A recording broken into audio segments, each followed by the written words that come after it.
Hello, everybody, and welcome to another episode of At Home with the Willises. I'm Nicci. I'm Jameen Willis. Yeah, you are. And today's topic is, how come most people don't keep New Year's resolutions? But first, you're at home with the Willises.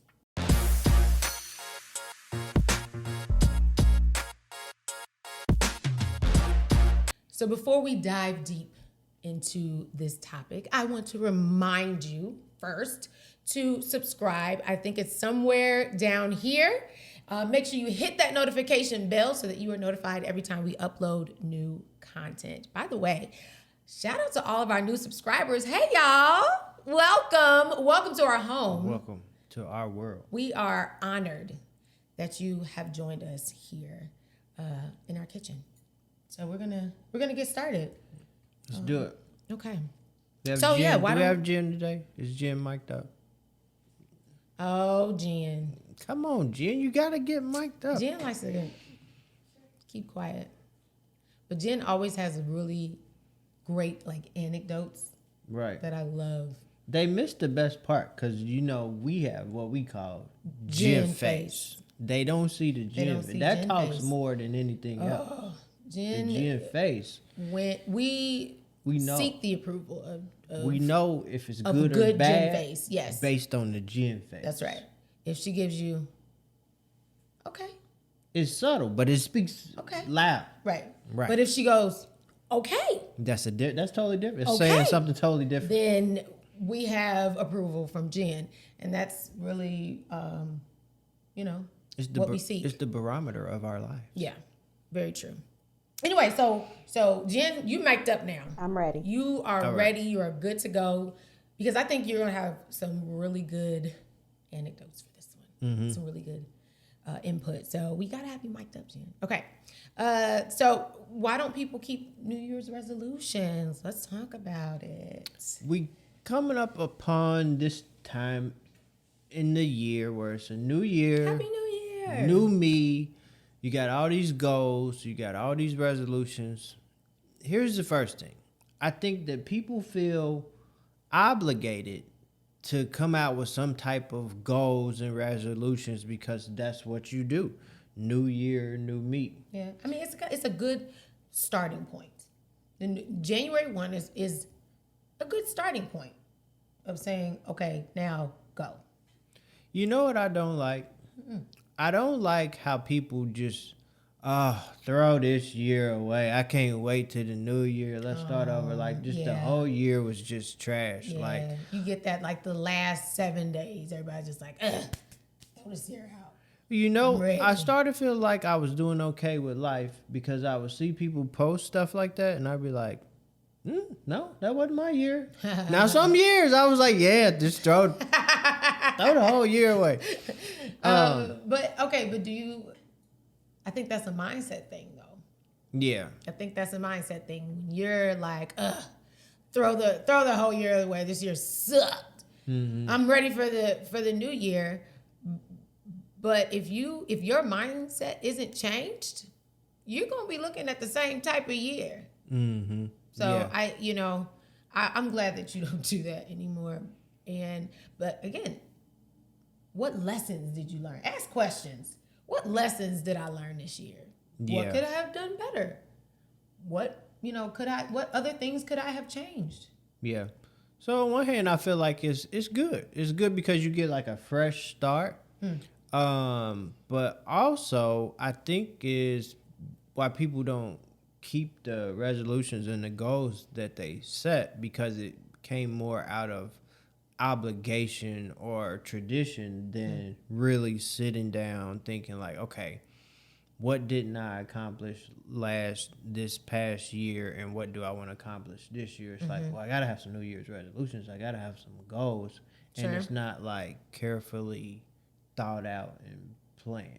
Sure. So you don't want to have a vision board party? That's my next thing. Do you feel like vision boards help, or are they effective? Because you can just jot some things down on a paper, and the whole vision board is like, okay, you can visualize it because you got like, pictures and quotes and different things I like think that. vision boards are helpful because, listen, the Bible says, and y'all know I'm finna paraphrase, the Bible says that where there is no plan, the people perish. Mm-hmm. Right? Or write the vision and make Lack it plain. of vision, people perish. Okay, yes. Mm-hmm. So you gotta have it before you. You gotta see it. Mm-hmm. We had a vision board party. I thought it was so fun. We had a couples vision board party. Remember last year? It was fun. It's fun, but also that's another thing too. New Year's resolutions. Now is vision boards. And now sometimes it could be a reason for people to get together and sip wine and turn up and have fun. Like, ooh, vision There's board nothing party. wrong with that. Absolutely nothing wrong. I like it. Well, the vision is the first step, though. Like you can't stop at the vision. That's right. You can't stop. You can't stop at the vision. But I think you have to have something that you're looking at, something that you can see, something that you can visualize every day. That's also another thing. I mean, honestly, I can't really tell you where my vision board is at the moment. That is a real thing. I think it's in my closet somewhere. Yeah. So have I been looking at it every day? No, I have not. But I have other. So I use Pinterest. So I have a Pinterest vision board, and I put it on my phone. So it rotates through certain pictures that remind me of the certain goals that I have. So I do have that. And I also I can think of one thing that was on my vision board that I said I was going to do, and I've done it. You know what helps me? You don't want to know what it is? Go ahead. Yeah, go ahead. Jeez. No, it was going to be to rest more. I feel like I've been doing that. And I'm really proud of myself. And to stop and smell the roses a little bit more.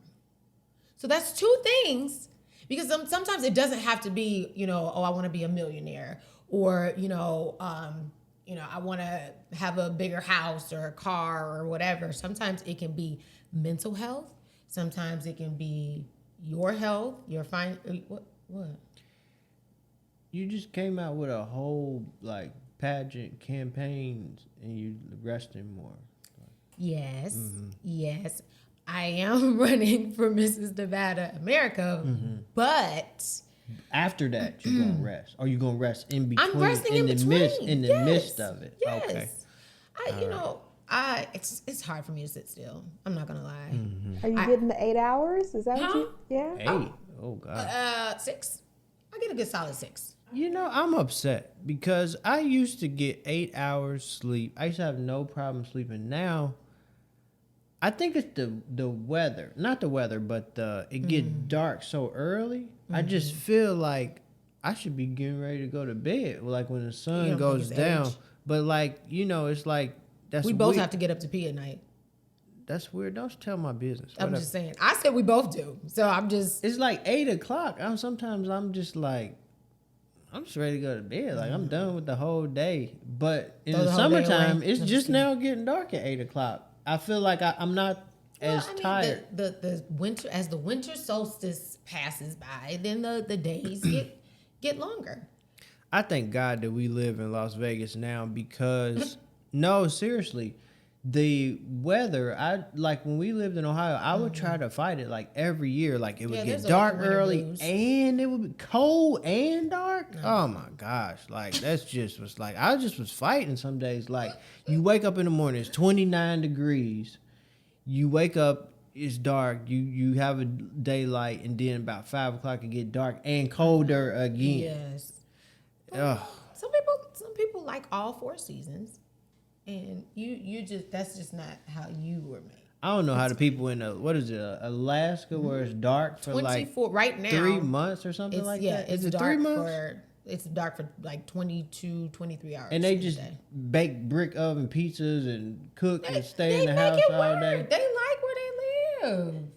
I was talking to a guy at the cigar bar. He lived So in Alaska, and he was like, "Yeah, we have all these they call it when they hibernate dishes that they make, and they have these crazy pizzas that they make with all these toppings, and they get all this stuff to stay in the house, and they just Stay in the house. eat dark."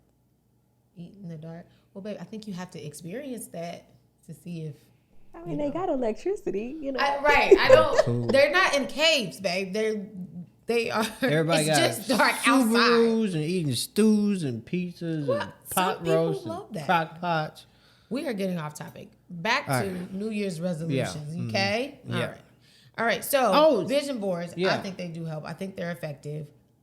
But to Jen's point, you can't stop at the vision. You got to do something with the vision. You have to have some strategies. This is what I was going to say.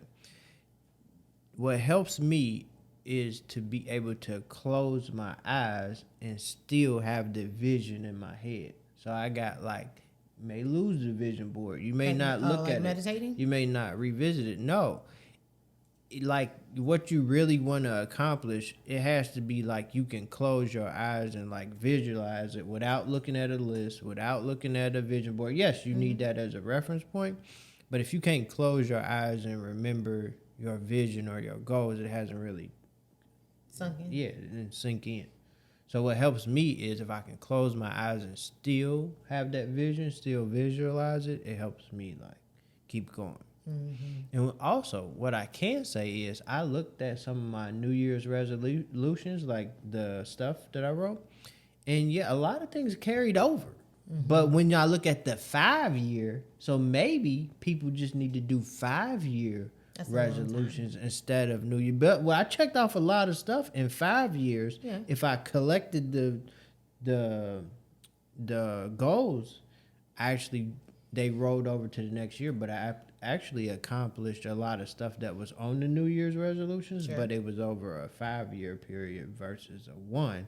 But a lot of things on the individual years got checked off. It just took me 5 years. To do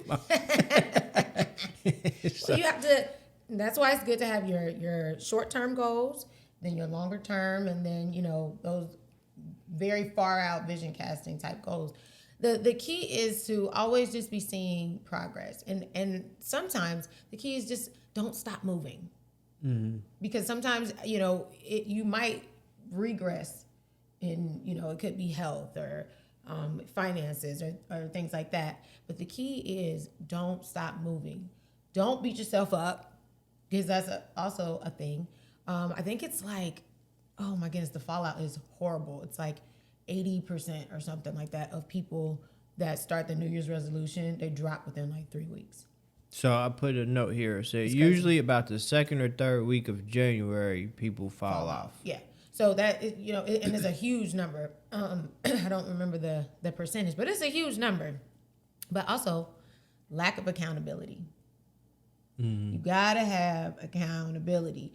I can say for sure I have set goals, and in business, personal, health, wealth, all the things. If I don't have some sort of accountability, it's not gonna get done.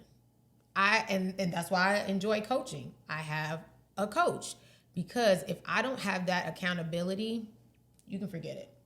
So sometimes it might be not the vision board might not be the problem. Is that you don't have anybody to hold you accountable to say, hey, I thought that you were going to, start eating clean 3 days a week. Why are we over here at Burger King? That type of stuff. Or, I thought $2 Tuesdays and Whopper Wednesdays. All the things, or, it just, you have to look at how you set goals, how what motivates you, right? And then get some accountability in there. So a tip to not fall off on the 2nd or 3rd week is to have accountability for your goals. Get you a partner, get you somebody that, well, if y'all on the same page, if y'all, kind of reaching the same goal, go ahead and get you somebody. Both of y'all need some accountability. Because I've had accountability partners where we both just in there struggling. What is that? Just fall off together. We falling off together. Okay. We don't need that. Get somebody you that's maybe set your actionable steps. Yes. Because I can tell if I met 5 people at this event or not. So I know if what I did on this day is moving towards my goal, because I set a number. I set a date, I set a thing. So if you just got a picture on a board, that doesn't help you show your movement towards it. So this is good. So accountability, Yeah. actionable steps, or so breaking the goal into bite-sized pieces. Yeah. What else? I got one. Oh, go ahead. So, I know we're gonna talk about this in a minute, but I was in I'll call it a coaching session. I was in a coaching session, and I call it a coach. He talked What else you about. gonna call him? Well, it's private. Oh, okay. So, he talked about the Nike slogan, "Do it now." So one of the things that I've done, and we're going to talk about what we recently did, is we didn't wait until, the rest of the year is over. I'm just going to wait until the new year. Do it now. Yeah. Start with your goal planning now. Start doing what you want to do, what you want to accomplish. Like it's like you throw Yeah. 2 Do not weeks wait. away in the rest of the year, or you throw December away and say, oh, in January 1st, I'm going to do this. Yeah. How about starting now? Yeah. That's what I prefer. I actually like to, in Q4, that's when I like to start vision casting for the next year. So, so what, to your point, what we did as a company, we got together for Q4 and I posted about it. We had a company-wide retreat. Tell the people about the It was fun. retreat. All 4 of us were in there. But it was a company-wide retreat. And we're still a small business, but I knew it was important as we were growing to set the culture for this now. Because as we get bigger, I want to do this, and we're going to do this every year. We're going to look at where we've come from, how far we've come, and where we're going. And so we had it was off-site job. It was so cool. We went to a different location where the walls were covered in whiteboard paint, which was amazing. So we got to write on the walls and write all our ideas. And I had notebooks and pens and markers, and we did a brain dump, and we reorganized things. We had snacks too. We had snacks. I could eat. I was excited. Yes, I about had the gluten-free snacks for him.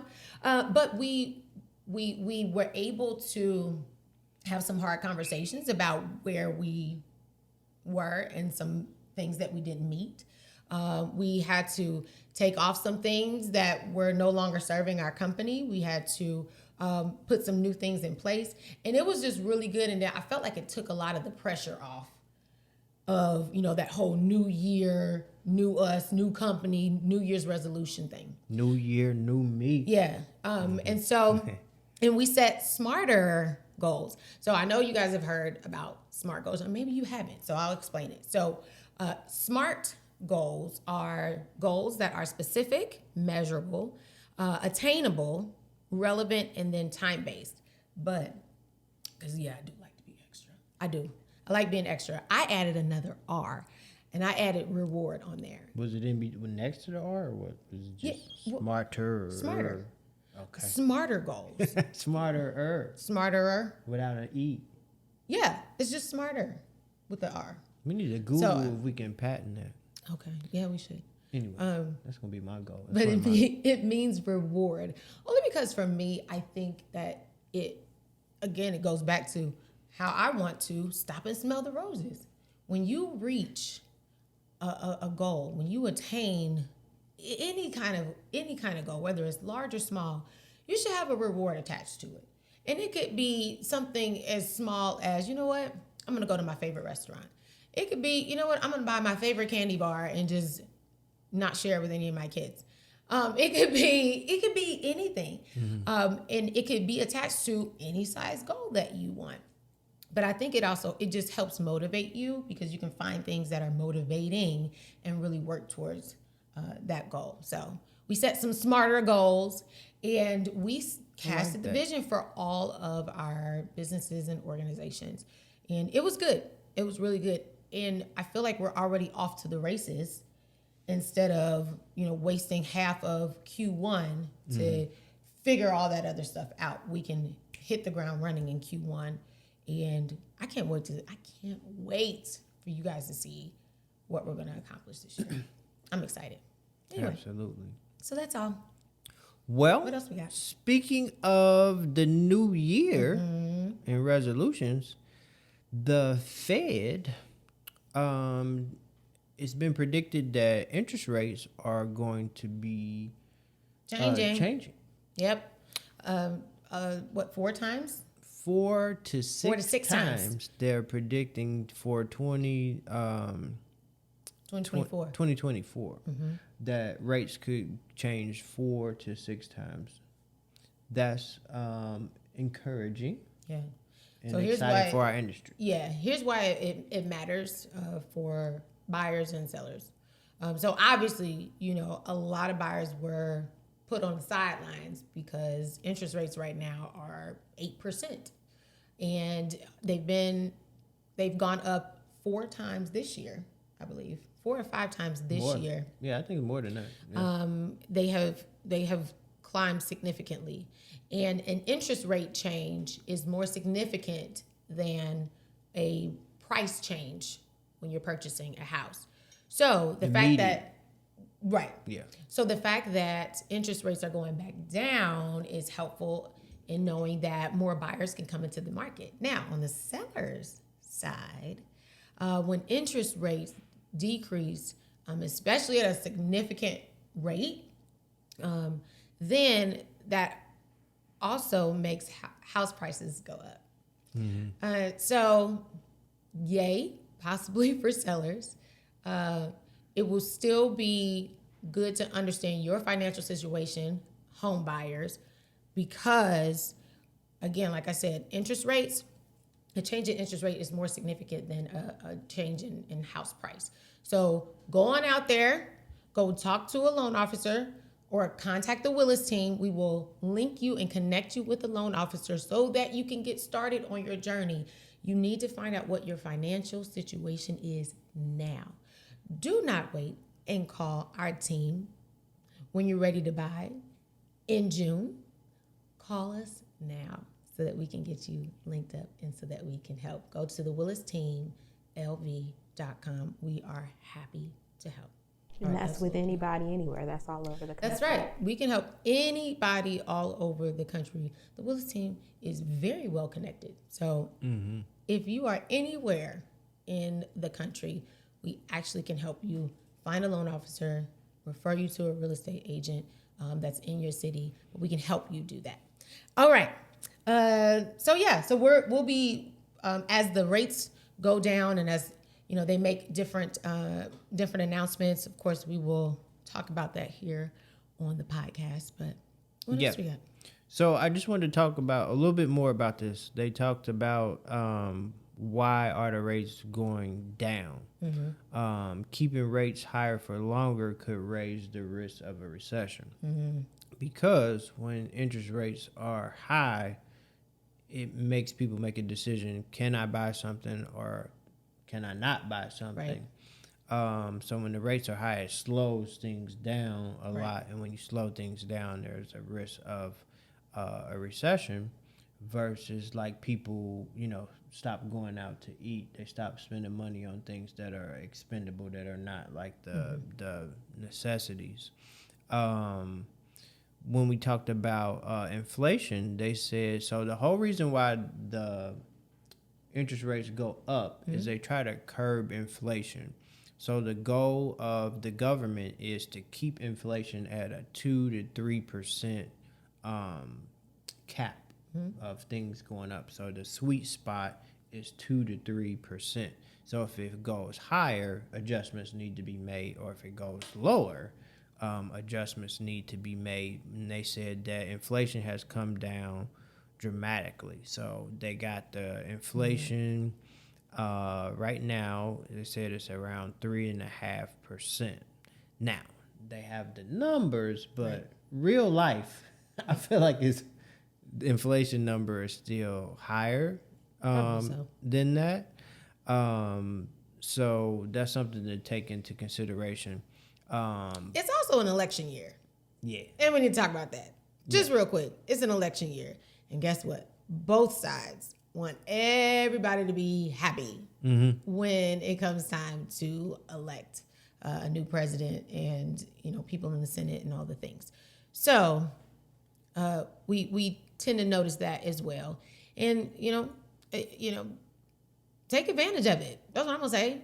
If you are in the market or you want to be in the market to purchase a home, take advantage of it, Yeah, and people really need to stop waiting because they said that it's possible that by the end, right around the election is in November, right?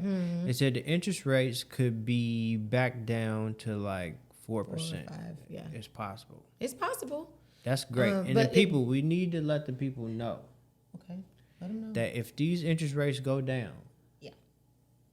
not even the 4s, if they get down to the 5s, the prices they're going to skyrocket. Are going to skyrocket. Yeah. So if you weren't happy with like a $400,000 home, that same home could be upwards in $500,000.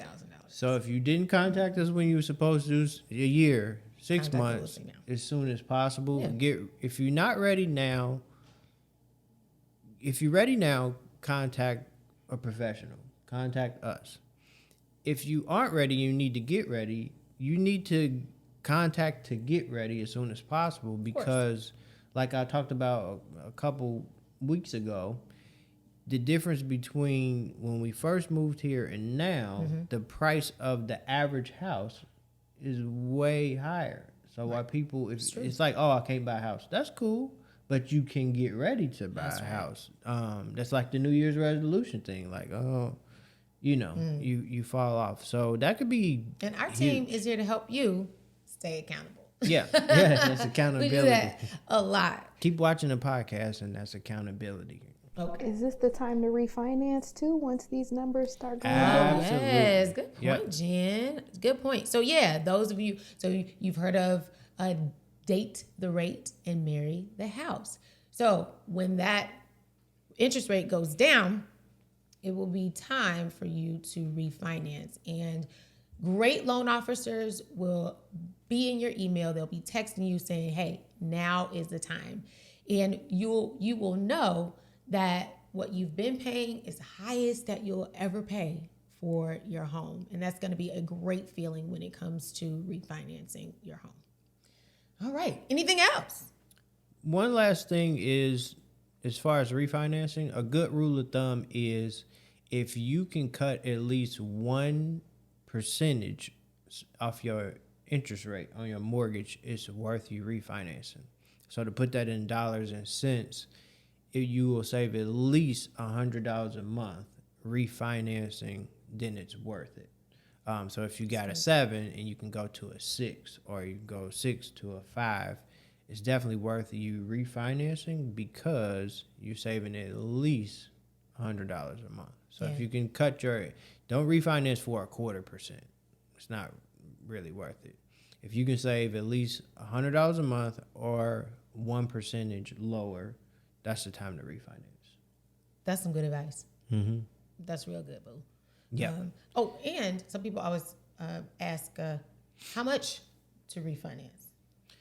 It depends on different state, and it also depends on what company you go to refinance. So if you go to who you got your mortgage with, a lot of times they don't charge you closing costs or points to refinance. And then sometimes a refinance is a lot simpler process than a purchase. Right. And you may only have to pay for an appraisal, or you may only have to pay couple $100. It's not like you have to pay $10,000 to refinance. So definitely good to contact the person that you currently have your mortgage with, first thing, and then also shop around because all mortgage companies aren't created equally. Some have zero closing costs and they really want, your business. Some have low closing costs. So it's good to shop around. Good stuff. All right. Speaking of mortgage companies, another one under fire. In the papers, I'll call it the papers, the largest credit union in the U.S., which is Navy Federal Credit Union, recently got hit with a class action lawsuit. Yep. So the problem is there were racial disparities in its mortgage lending. according to a CNN report.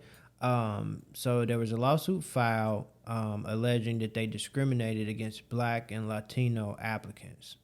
So they got hit with a lawsuit. So basically, Navy Federal, they approved more than 75% of white borrowers who applied for a new conventional home mortgage in 2022. But less than 50% of Black borrowers who applied for the same type of loan were approved. So they approved 75% of white, and they approved less than 50% of Black borrowers who applied for the same type of loan. Wow. Now, my first thing was, I'm on this whole, I hate saying devil's advocate, but okay.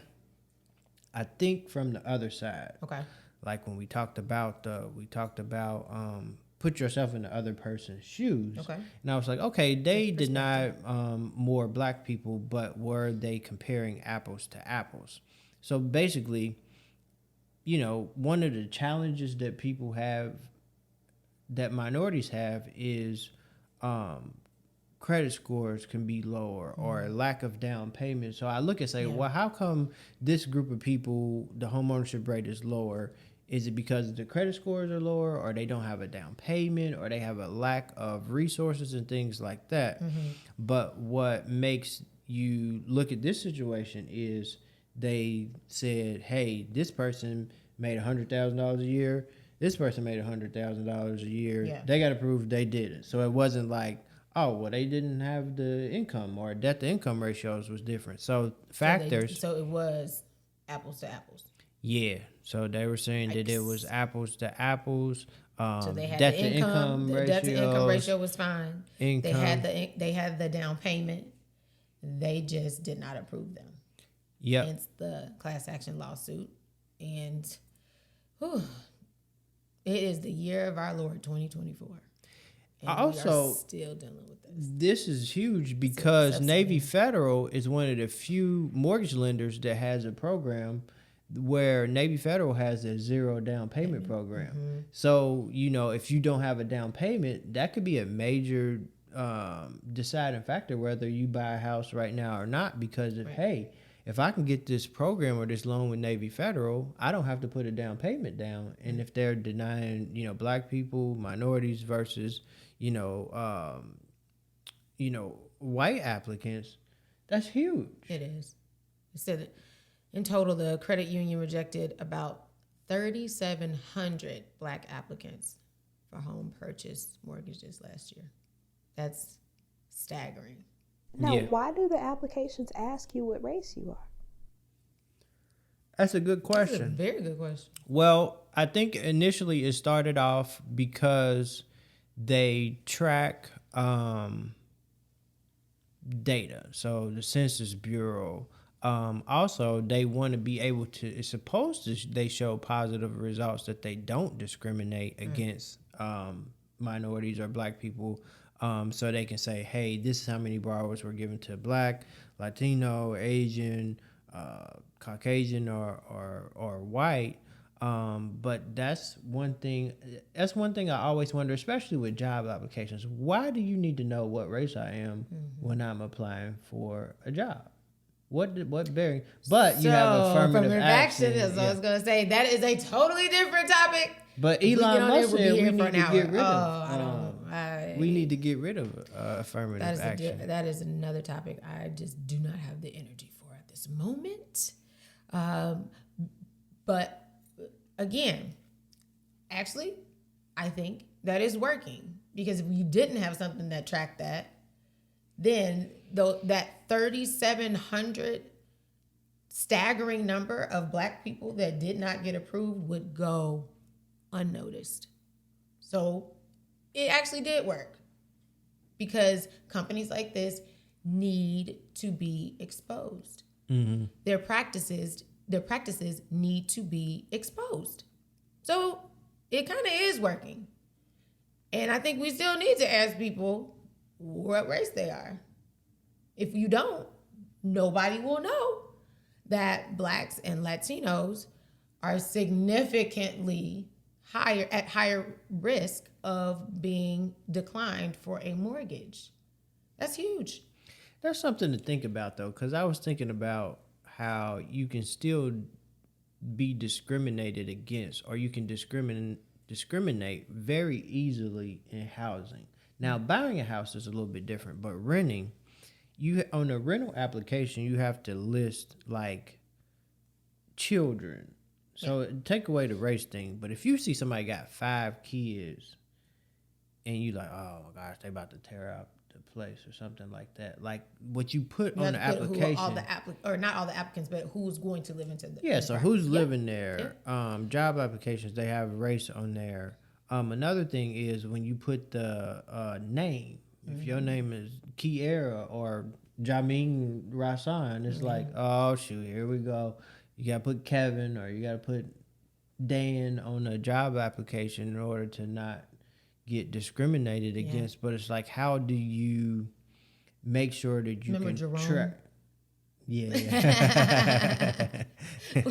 But that's what reverse discrimination. Like, okay. And we just knew we were gonna. I don't even know.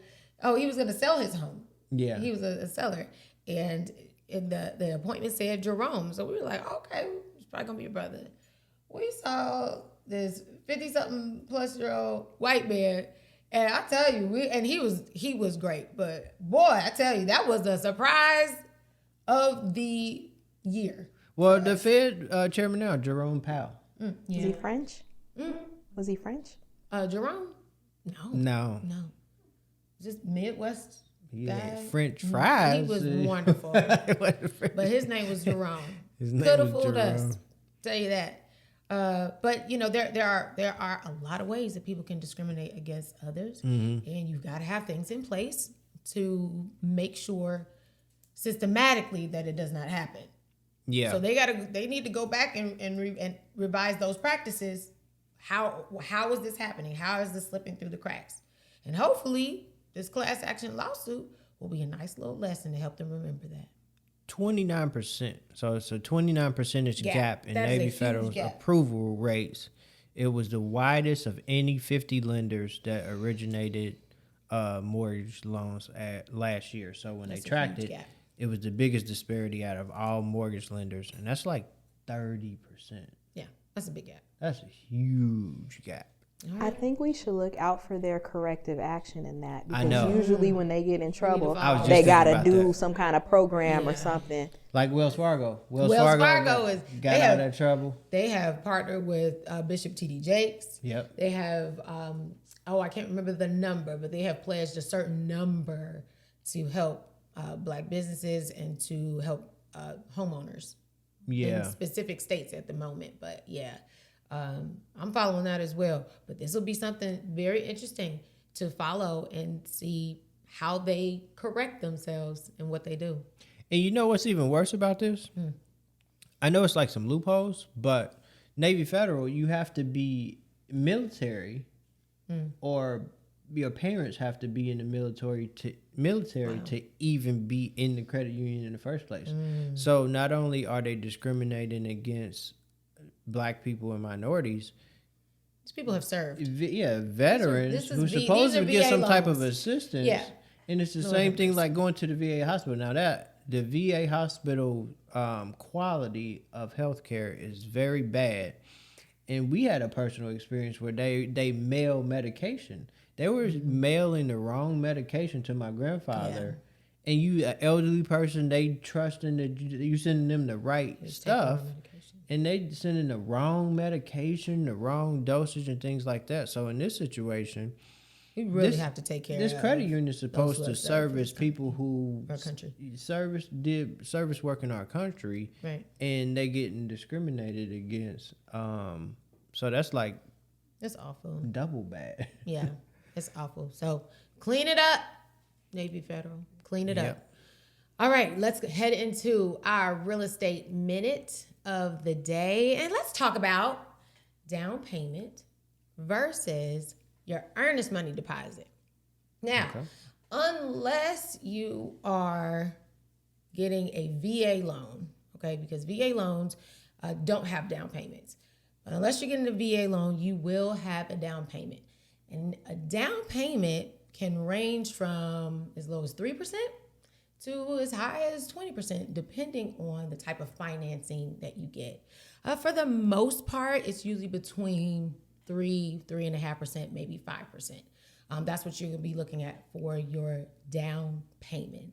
Now, your down payment is the cash that you'll need to bring that is not being financed by your loan. Now, the earnest money deposit is that good faith money that you are giving to your title company when you are in contract for the home that you are going to purchase.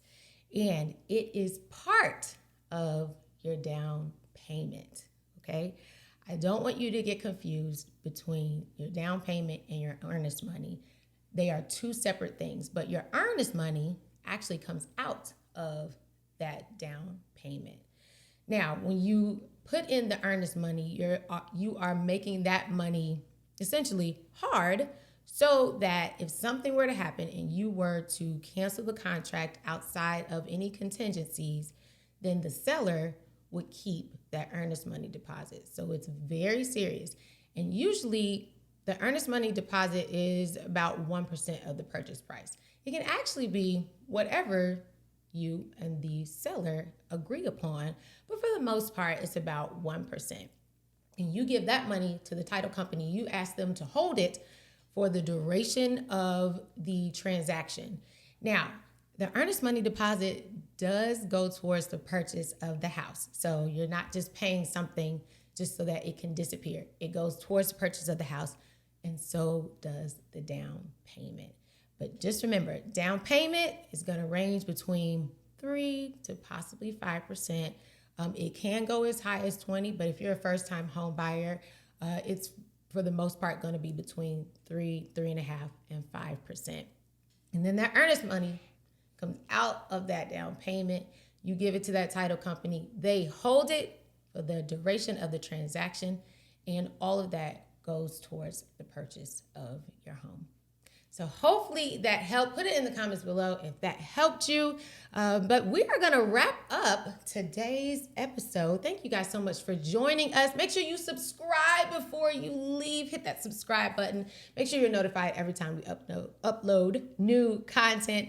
And have a great week. We'll see you next time.